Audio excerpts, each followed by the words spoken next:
Renegade Immortal, Chapter 628. Hello, welcome back to my channel Books with AR. Crunch. Wang Lin उड़ा नहीं बल्कि कदम ब कदम fire demon country के दारुल हुकूमत की तरफ चला। उसका साया एक सफ़ेद लिबास वाली भटकती रूह की तरह था। इस ग्रे धुंध के अंदर ये इंतहाई अजीब लग रहा था। उसके बाल हवा में लहरा रहे थे जब वो धुंध से गुजरा। वोंगलिन के हर कदम के साथ क्रंचिंग आवाज जारी रही। धुंध के अंदर का शहर इंतहाई खाली था। ये तसव्वुर करना मुश्किल था कि 100 साल पहले इस शहर की आबादी स्काई डीमन कंट्री के दारुल हुकूमत से कम नहीं थी। ताहम अब ये मुकम्मल तौर पर मुर्दा था। 9 एंशिएंट डीमंस की नज़रों में उनके मुल्कों के लोग सिर्फ वो लोग थे जिन्हें उन्होंने रोशन किया था। वो उन्हें ठीक होने में मदद करने के लिए सिर्फ औजार थे। अगर सब लोग मर भी जाएं तो उनके दिलों पर बिल्कुल असर नहीं पड़ता। फायर डीमन कंट्री के दारुल हुकूमत के अंदर हर किसी को डीमन एम्परर से लेकर आम शहरियों तक मैदान जंग भेज दिया गया था और वो लाशों में बदल गए थे जो जमीन पर बिखरी हुई थीं। वो खून में बदल गए थे जिसने जमीन को सुर्ख रंग दिया था। वोंगलिन का दिल बहुत पुरसुकून था जब वो आराम से कदम ब कदम आगे बढ़ा। एंशिएंट डीमन की सील फायर डीमन कंट्री के दारुल हुकूमत से 5 किलोमीटर दूर से शुरू होती थी और ये सील बहुत ताकतवर थी। ये एंशिएंट डीमन के उन तरीकों में से एक था जो उसने अपनी हिफाजत के लिए रखा था। यहाँ तक कि दूसरे एंशिएंट डीमंस भी इसे तोड़ नहीं सकते थे। दूसरे एंशिएंट डीमंस के अलावा वाहिद लोग जो सील को तोड़ सकते थे वो इंतहाई ताकतवर कल्टिवेटर्स थे। एंशिएंट डीमन बैलो ने एक बार कहा था कि दारुल हुकूमत के खाली होने के बाद एंशिएंट डीमन यकीनन शहर को सील कर देगा। यही वजह है कि जिस पहली चीज पर हमने इत्तेफाक किया था वो इस सील को तोड़ना था। वोंगलिन डिमोनिक स्पिरिचुअल एनर्जी की स्क्रीन के बाहर रुका और अपना दायां हाथ उठाया। उसकी उंगली की नोक पर काली रोशनी की एक झलक थी जब उसने स्क्रीन की तरफ इशारा किया। जिस लम्हे इस उंगली ने डिमोनिक स्पिरिचुअल एनर्जी की स्क्रीन को छुआ, एक ताकतवर वापस ढकेलने वाली कुव्वत अचानक नमूदार हुई। वोंगलिन की उंगली पीछे ढकेल दी गई और सुन्न होने का एहसास तेजी से उसकी उंगली में दाखिल हुआ और उसके पट्ठों तक फैल गया। वोंगलिन ने अपने जिस्म के अंदर सेलेस्टियल स्पिरिचुअल एनर्जी को साइकिल किया और तेजी से नॉर्मल हो गया। वोंगलिन बुड़बुड़ाया, ये वाकई बहुत ताकतवर है। ठीक इसी लम्हे एक ताकतवर डिवाइन सेंस अचानक दारुल हुकूमत से उमंड आई। एक दहाड़ जो ओरिजिन सोल को हिला सकती थी डिवाइन सेंस से फैल गई। दफा हो जाओ। ये आवाज जमीन पर गूंजी जैसे आसमान से गरज उतर रही हो। गरजती गूंज शिद्दत से वोंगलिन के कानों में गूंजी। वोंगलिन के दाएं हाथ ने एक बहुत अजीब सील बनाई। अगर कोई सील को गौर से देखता तो वो देखता कि ये डिमोनिक स्पिरिचुअल एनर्जी छोड़ रही थी। जिस लम्हे वो दहाड़ वोंगलिन पर उतरी वो फौरन गायब हो गई। बैलो, तुम्हें बैलो ने भेजा है। दारुल हुकूमत के अंदर वहशी डिवाइन सेंस ने एक और दहाड़ मारी। ये गुस्से से भरी हुई थी। वोंगलिन ने इस आवाज को नजरअंदाज किया और एक गहरी सांस ली। फिर वो बुड़बुड़ाया, एंशिएंट डीमन बैलो, ये हमारे मुआहिदे का पहला हिस्सा है। बराहे मेहरबानी देखें। वोंगलिन ने अपना दायां हाथ उठाया और आसमान की तरफ इशारा किया। फिर उसकी आंखें सर्द हो गईं और उसने नरमी से कहा, स्लॉटर एनर्जी, जमा हो जाओ। ऐसे सादा अल्फाज गरज से ज्यादा बुलंद नहीं थे और दुनिया को बदल नहीं सकते थे। ताहम इन सादा अल्फाज ने फायर डीमन कंट्री के अंदर एक नाकाबिले यकीन तूफान बर्पा कर दिया। फायर डीमन कंट्री के शुमाली हिस्से के मैदान जंग में दोनों अतराफ के डीमन सोल्जर्स अचानक कांपे। घने किलिंग इंटेंट की एक लकीर जो आसमानों को चीर सकती थी फौरन उनके जिस्मों से बाहर हो रही। ये स्लॉटर एनर्जी तेजी से बाहर निकली और फासले में गायब हो गई। इंसेस्टर पहुंच गए हैं। इन डीमन सोल्जर्स के चेहरे जोश से भरे हुए थे। उन्होंने मजीद कत्ल नहीं किया बल्कि तेजी से मैदान जंग छोड़ दिया। फायर डीमन कंट्री के जुनूब में मैदान जंग पर काले लिबादे पहने लातादाद लोगों ने यहाँ की जंग पर हमला किया। ये लोग ताकतवर किलिंग इंटेंट उठाए हुए थे। वो अक्सर अपने रास्ते में आने वाले डीमन सोल्जर्स को कत्ल कर देते, जिससे ये डीमन सोल्जर्स ग्रे गैस की लकीरों में बदल जाते, जो फिर उनके जरिए जज्ब कर ली जाती। दोनों अतराफ के डीमन जनरल्स इन लोगों से नावाकिफ नहीं थे और उनकी मौजूदगी के आदी हो चुके थे। ये लोग बगैर किसी निशान के आते और जाते थे और वो नहीं जानते थे कि उनका ताल्लुक किस तरफ से है। यहाँ तक कि जब उन्होंने इन लोगों को घेरने में कामयाबी हासिल की भी तो ये अक्सर इस लायक नहीं होता था। ताहम इस वक्त ये काले लिबास वाले लोग अचानक कांपे और उनकी आंखों में खुशी के आसार नमूदार हुए। वो तेजी से चले गए और जब वो जा रहे थे ताकतवर स्लॉटर एनर्जी की लकीरें उनके जिस्मों से निकल गईं। लातादाद स्लॉटर एनर्जी की लकीरें उफ़क़ पर गायब हो गईं। ये मंजर फायर डीमन कंट्री भर में लातादाद जगहों पर एक ही वक्त में वाक़ हुआ। आसमान ग्रे गैस की लकीरों से ढक गया था। इन लकीरों में नाकाबिले तसव्वुर स्लॉटर एनर्जी थी और वो आसमान में चमकी। इस लम्हे ऐसा लगा जैसे पूरी दुनिया स्लॉटर में घिर गई हो और हड्डियों को चीरने की हद तक सर्द हो गई हो। फायर डीमन कंट्री के अंदर जंग करने वाली तमाम पार्टियों ने इस लम्हे लड़ना बंद कर दिया। उन सब ने बेयकीनी और उलझन से भरी आंखों से आसमान की तरफ देखा। न सिर्फ पिछले 100 सालों में डीमन सोल्जर्स के अंदर बहुत से सोल रिफाइनिंग ट्राइब के अरकान छुपे हुए थे, यहाँ तक कि दोनों अतराफ के बहुत से जनरल्स भी सोल रिफाइनिंग ट्राइब के अरकान थे। इस लम्हे फायर डीमन कंट्री में लातादाद डीमन जनरल्स हल्के से कांपे और स्लॉटर एनर्जी की एक लकीर उनमें से हर एक के सर से निकली और तेजी से गायब हो गई। स्लॉटर एनर्जी की लकीरें खोने के बाद इन लोगों ने फौरन तेजी से फरार होने के अपने तरीके इस्तेमाल किए। पूरा फायर डीमन कंट्री 100 साल से जंग में था। आज के मंजर ने तमाम खुशकिस्मत जिंदा बच जाने वालों को हैरान कर दिया। आसमान अब नीला नहीं था, ये अब ग्रे था। स्लॉटर एनर्जी की लकीरें हवा में उड़ीं और फायर डीमन कंट्री के दारुल हुकूमत में जमा हो गईं। 1 लाख स्लॉटर एनर्जी की लकीरें हर तरफ से वैंगलिन की तरफ आईं। फायर डीमन कंट्री के दारुल हुकूमत के ऊपर आसमान में दहाड़ने वाली आवाजें कभी नहीं रुकीं। वैंगलिन एक विशाल वॉर्टेक्स के मरकज में था जब 1 लाख स्लॉटर एनर्जी की लकीरें उसकी तरफ बढ़ीं। ये स्लॉटर एनर्जी की लकीरें 100 साल पहले वाली लकीरों से कहीं ज्यादा जोशीली थीं।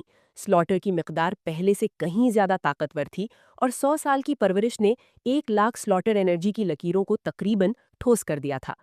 तकसीम हो जाओ। वैंगलिन की आंखों में सुर्ख रोशनी की एक झलक थी। हार्ट ऑफ स्लॉटर और स्लॉटर एनर्जी मिल गए पाथ ऑफ स्लॉटर का मरकज बनते हुए। 1 लाख स्लॉटर एनर्जी की लकीरों ने पहले ही आसमान को ढक लिया था, लेकिन वैंगलिन के एक लफ्ज से वो फौरन 2 में तकसीम हो गईं। 1 लाख स्लॉटर एनर्जी की लकीरें 2 लाख स्लॉटर एनर्जी की लकीरों में बदल गईं। ये खत्म नहीं हुआ। 2 लाख लकीरें एक बार फिर तकसीम हुई, एक बार फिर तकसीम हुई, एक बार फिर तकसीम हुई। पूरी दुनिया एक पल में घनी ग्रे गैस में घिर गई। ये ग्रे गैस धुंध नहीं बल्कि स्लॉटर एनर्जी थी।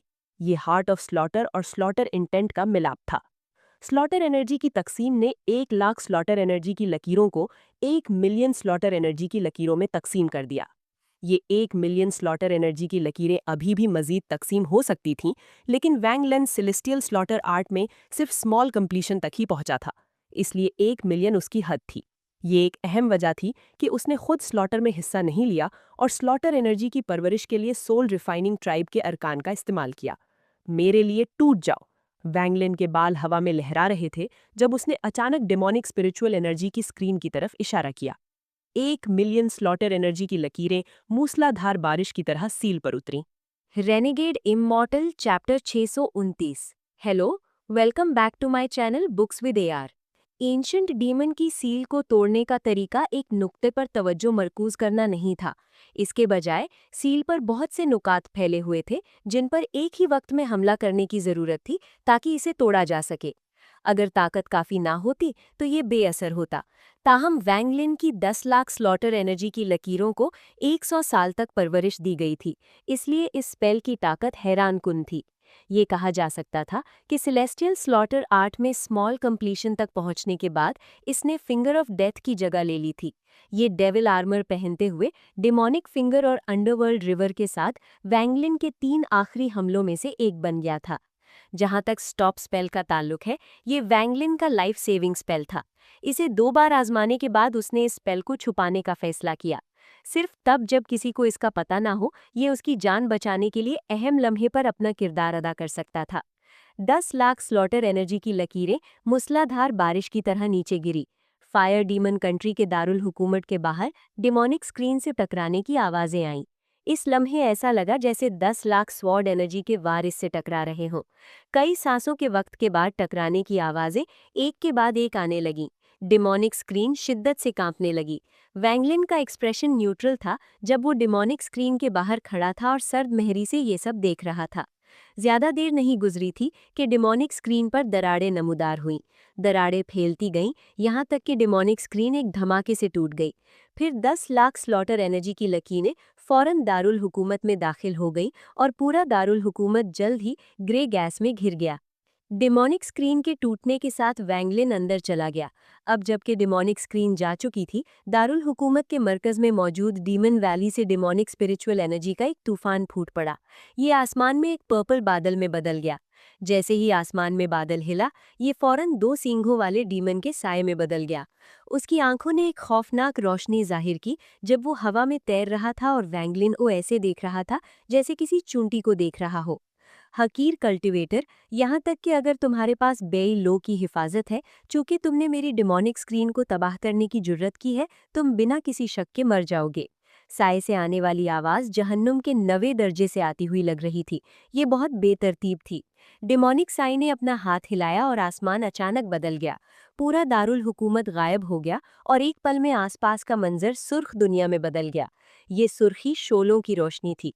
जमीन मैग्मा से ढकी हुई थी।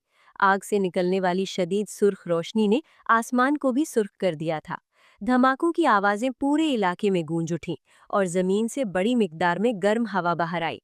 गर्म हवा तेजी से ख्यालों में बदल गई और जल्द ही एंशिएंट डीमन के गिर्द सैकड़ों ख्यालात बन गए। वैंगलिन ने अपना दायां हाथ उठाया और 10 लाख स्लॉटर एनर्जी की लकीरें अचानक उसके जिस्म में दाखिल हो गईं। वो उसकी भवों के दरमियान लाइफ सील्स में बदल गईं।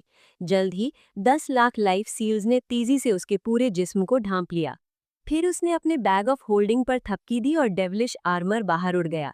ये काले रेशम में बदल गया जो वैंगलिन के गिर्द लिपट गया, इससे पहले कि वैशी काले आर्मर में बदल जाए। वैंगलिन का चेहरा आर्मर से ढक गया, सिर्फ उसकी सर्द आंखें जाहिर हो रही थीं। उसके लंबे बाल उसके पीछे बह रहे थे। उसने एक कदम उठाया और हवा में तैरने लगा। एक लम्हे की तवक्कुफ के बाद वो अचानक आगे बढ़ा। एंशिएंट डीमन के साए ने फौरन एक वहशी चेहरा जाहिर किया। उसने एक दहाड़ मारी जब उसने वैंगलिन को रोकने के लिए मुख्तलिफ स्पेल्स इस्तेमाल किए। वैंगलिन की आंखों में सर्द रोशनी की एक झलक दिखाई दी जब उसने एंशिएंट डीमन की तरफ इशारा किया और कहा, डेविल ट्रांसफॉर्मेशन। आर्मर से डेविलिश एनर्जी ऐसा लग रहा था जैसे खुशी मना रही हो, और आर्मर से लातादाद डेविलिश एनर्जी की लकीरें वैंगलिन के मुंह और नाक के जरिए उसके जिस्म में दाखिल हुई। एनर्जी उसके जिस्म में साइकिल हुई और उसकी उंगली से बाहर निकली। इस लम्हे वैंगलिन के बाल लहरा रहे थे और वो डेविलिश एनर्जी से भरा हुआ था, जैसे वो वाकई किसी डेविल में बदल गया हो। ये हमला उसके ब्लैक आर्मर को इस्तेमाल करते हुए डेविल में तब्दील होने का उरूज था। डेविलिश विंड आगे बढ़ी और डेविलिश एनर्जी रेनबो की तरह रोशन हो गई। वैंगलिन का हमला एंशिएंट डीमन के साउंड अटैक को चीरने में कामयाब रहा। एंशिएंट डीमन की आंखों में मजाक अभी भी वहां था। डेविलिश विंड का सामना करते हुए उसने अपना मुंह खोला और इसे निगल लिया। फिर उसने अपने होंठ चाटे और कहा, बुरा नहीं, ये डेविलिश एनर्जी खालिस समझी जा सकती है। वैंगलिन की आंखें अभी भी सर्द थीं। इस लम्हे वो एंशिएंट डीमन से 1000 फीट दूर था और एक कदम के साथ वो मजीद 100 फीट करीब आ गया। एंशिएंट डीमन ने वैंगलिन को देखा और उसकी आंखों में एक पुरअसरार रोशनी जाहिर की। वो अचानक हिला और अपने बड़े जिस्म से डेमोनिक एनर्जी का एक झोंका छोड़ा। इस डेमोनिक एनर्जी में एंशिएंट डीमन का डिवाइन सेंस शामिल था और इसने तेजी से उसके गिर्द 1000 फीट के इलाके को घेर लिया। एक ताकतवर दबाव अचानक इस इलाके के अंदर नमूदार हुआ। वैंगलिन के जिस्म के अंदर से चीजों के टूटने की आवाजें आईं और फिर उसके गिर्द मौजूद डेविलिश एनर्जी गायब हो गई। उसने एक गहरी सांस ली और पुरसकून लहजे में कहा, डाओ ट्रांसफॉर्मेशन। एक अंडरवर्ल्ड रिवर ने जबरदस्ती इस इलाके में जगह बनाई और वैंगलिन के कदमों के नीचे एक रास्ता बनाया। अंडरवर्ल्ड रिवर वैंगलिन के गिर्द लिपट गया और री-इनकार्नेशन की ताकत ने इलाके को घेर लिया। वैंगलिन के कदम पुरसकून थे जब वो मजीद 100 फीट करीब आया। एंशिएंट डीमन ने एक सर्द स्नॉट की जब उसका हाथ पंजे में बदल गया और वैंगलिन पर पंजा मारा। इस पंजे में घनी डेमोनिक स्पिरिचुअल एनर्जी थी। आर्मर से तमाम डेविलिश एनर्जी अचानक बिखर गई और उसके जिस्म में वापस आ गई। फिर 10 लाख स्लॉटर एनर्जी की लकीरें तेजी से चमकी। वैंगलिन ने एक दहाड़ मारी। पीछे हटने के बजाय वो आगे बढ़ा और एंशिएंट डीमन के पंजे से टकरा गया। धमाका! एक आसमान हिला देने वाली आवाज इलाके में गूंजी। एंशिएंट डीमन का दाया हाथ वैंगलिन ने हवा में धकेल दिया। जहां तक वैंगलिन का ताल्लुक है, 7 लाख से ज्यादा लाइफ सील्स टूट गए, लेकिन सब तेजी से दोबारा बन गए। उसने एक और कदम उठाया और मजीद 100 फीट पार कर लिए। एंशिएंट डीमन की आंखों में मजाक आहिस्ता आहिस्ता गायब हो गया और इसकी जगह सर्द किलिंग इंटेंट ने ले ली। जब वो पहले वैंगलिन से निपट रहा था तो उसका इरादा सिर्फ वैंगलिन के साथ खेलने का था। ताहम इस लम्हे जब वैंगलिन करीब आया तो उसे लगा कि कुछ गड़बड़ है। बे लू ने इस शख्स को भेजने के लिए अपना कोई इरादा रखा होगा। एंशिएंट डीमन की आंखों में किलिंग इंटेंट की झलक नमूदार हुई। वो कोई भी एंशिएंट डीमन स्पेल्स इस्तेमाल नहीं करना चाहता था, क्योंकि जब भी वो उन्हें इस्तेमाल करता था तो उनमें बहुत ताकत लगती थी। Devil spell, devil slaughter. Demon spell devil slaughter. Ancient demon ने एक सील बनाई। डिमोनिक स्पिरिचुअल एनर्जी की लकीरें जो वॉटिक्स में बदल गई थीं, उसके जिस्म से बाहर उड़ीं। पूरी मैग्मा से भरी जमीन उबलने लगी। फिर गर्म हवा की लकीरें बाहर निकलीं और एंशिएंट डीमन के सामने जमा हो गई। जल्द ही एंशिएंट डीमन के सामने एक बड़ा नेजा नमूदार हुआ। ये नेजा मुकम्मल तौर पर सुर्ख था। घनी डिमोनिक स्पिरिचुअल एनर्जी छोड़ने के अलावा इसमें एक ताकतवर हीट ऑरा भी था। जिस लम्हे नेजा नमूदार हुआ, वैंगलिन के दिल में खतरे का एक ताकतवर एहसास नमूदार हुआ। उसकी आंखें रोशन हुई, लेकिन वो रुका नहीं और आगे बढ़ा। मजीद 100 फीट आगे बढ़ने के बाद उसने अपने दाएं हाथ से अपनी भवों के दरमियान वाली जगह को छुआ। फिर उसने आगे इशारा किया और नरमी से कहा, 10 लाख स्लॉटर एनर्जी की लकीरें एक में मिल जाओ। 10 लाख लाइफ सील्स। ऐसा लग रहा था जैसे वैंगलिन की उंगली ने उन्हें बाहर निकाल लिया हो। लाइफ एनर्जी तेजी से मिली, यहाँ तक कि सिर्फ एक लकीर बाकी रह गई। यहाँ तक कि ऑल सीयर जैसे लोग भी ग्रे गैस की इस लकीर के अंदर मौजूद स्लॉटर एनर्जी की मिकदार से हैरान रह जाते। इस लम्हे ये स्लॉटर एनर्जी वैंगलिन की उंगली की नोक पर जमा हुई और उसने एक बार फिर आगे कदम उठाया। इस बार वो एंशिएंट डीमन के 500 फीट के अंदर आ गया था। जिस लम्हे वो एंशिएंट डीमन के 500 फीट के अंदर दाखिल हुआ, उसकी आंखें अचानक रोशन हो गई और उसने एक इंतहाई पेचीदा स्पेल का जाप करना शुरू कर दिया। उसी वक्त उसके बाएं हाथ ने एक सील बनाई। ये सील उसे एंशिएंट डीमन बेलू ने दी थी। उसका बेलू के साथ मुआहिदा ये था कि वो डिमोनिक स्क्रीन को तोड़ेगा और दूसरे एंशिएंट डीमन की 500 फीट के अंदर पहुंचने के बाद इस स्पेल का इस्तेमाल करेगा। इन 2 कदमों को मुकम्मल करने के बाद वो अपने मुआहिदे का बड़ा हिस्सा पूरा कर लेगा। आखिरकार वैंगलिन की ताकत से एंशिएंट डीमन को हराना नामुमकिन था। इस जंग के होने की वजह फायर डीमन कंट्री के दारुल हुकूमत को खाली करना था। दारुल हुकूमत के लोगों की हिफाजत के बगैर वैंगलिन एंशिएंट डीमन के 500 फीट के अंदर पहुंच गया। जिस लम्हे सील वैंगलिन के बाएं हाथ में नमूदार हुई, उसके जिस्म के अंदर का खून उमड़ पड़ा। फिर उसने बड़ी मिकदार में खून थूका। उसी वक्त उसके पूरे जिस्म से चीजों के टूटने की आवाजें आईं और एक ब्लड मिस्ट बन रहा था। इस पल एंशिएंट डीमन का एक्सप्रेशन पहली बार शिद्दत से बदल गया। उसने वैंगलिन के सामने मौजूद ब्लड मिस्ट को इंतहाई संजीदा एक्सप्रेशन के साथ घूरा और संजीदा लहजे में कहा, तुम्हारी किस्मत बहुत अच्छी है कि तुम्हें एंशिएंट गॉड के ऑरा वाला कल्टिवेटर मिल गया। उसका खून और तुम दोनों के दरमियान डिवाइन सेंस का ताल्लुक तुम्हें लंबे समय तक उसके खून के साथ शक्ल इख्तियार करने की इजाजत देता है। ये तुम्हें स्काई डीमन रिस्ट्रिक्शन छोड़ने की इजाजत देता है। बेलू की पुरसकून आवाज ब्लड पर्सन से आई, हम बहुत अरसे से अलग हैं। अगर ये जारी रहा तो हम जल्द ही एक एक करके तबाह हो जाएंगे। हमारे मिलने के बाद हम एक बिल्कुल नए एंशिएंट डीमन के तौर पर दोबारा जन्म लेंगे। जहां तक बाकी 7 का ताल्लुक है, मैं उन सबको एक एक करके निगल लूंगा।